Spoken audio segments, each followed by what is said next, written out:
বাংলাদেশের ফুটবল প্রেমীদের অনেকেই গতকাল রাতে হয়তো ঠিকমতো ঘুমোতে পারেননি। ভোর 6টায় ব্রাজিল আর্জেন্টিনা ম্যাচ। সেহরি খেয়ে মাঝে যে অল্প একটু সময় তখন ঘুমিয়ে নেওয়ার সুযোগ কম, তাই হয়তো জেগেছিলেন অনেকেই। রাত জাগা চোখে আর্জেন্টিনার যেসব সমর্থকরা ম্যাচটি দেখেছেন তাদের ঘুম কামাই দেয়া সার্থক।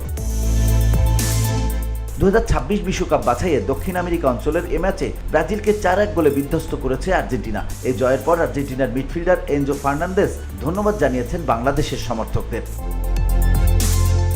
মনুমেন্টাল স্টেডিয়ামে অনুষ্ঠিত এই ম্যাচে গোল করার পাশাপাশি একটি গোলও করিয়েছেন ফার্নান্দেজ। 68 টাচের মধ্যে যেগুলো ড্রিবলিং করেছেন তাতে শতভাগ সফল। গোলের দুটো সুযোগ তৈরি করা ছাড়াও দুটি দারুণ পাসও দিয়েছেন চেলসি তারকা। সব মিলিয়ে গোটা ম্যাচেই দারুণ খেলেছেন ফার্নান্দেজ।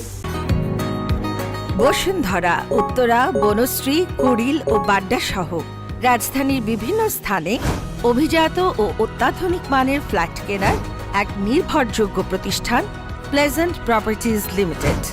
তাই আপনার স্বপ্নের আবাসনের জন্য আজই যোগাযোগ করুন।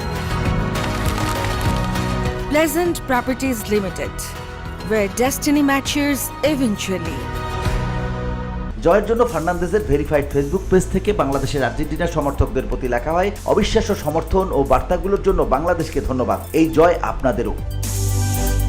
আর্জেন্টিনার প্রতি বাংলাদেশের ফুটবল প্রেমীদের ভালোবাসা সবার নজরে আসে 2022 বিশ্বকাপে। সেই বিশ্বকাপে আর্জেন্টিনার খেলার সময় ঢাকা, চট্টগ্রাম সহ বাংলাদেশের বিভিন্ন প্রান্তে বড় পর্দায় হাজার হাজার মানুষের খেলা উপভোগ ও মেসি, দি মারিয়াদের সমর্থনে গলা ফাটানোর ব্যাপারটি বিশ্বকাপের শুরু থেকে আর্জেন্টিনার বিভিন্ন গণমাধ্যম ও সামাজিক যোগাযোগ মাধ্যমে ছড়িয়ে পড়ে।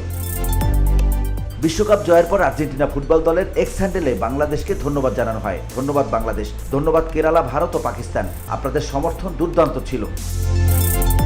VOD Bangla news desk.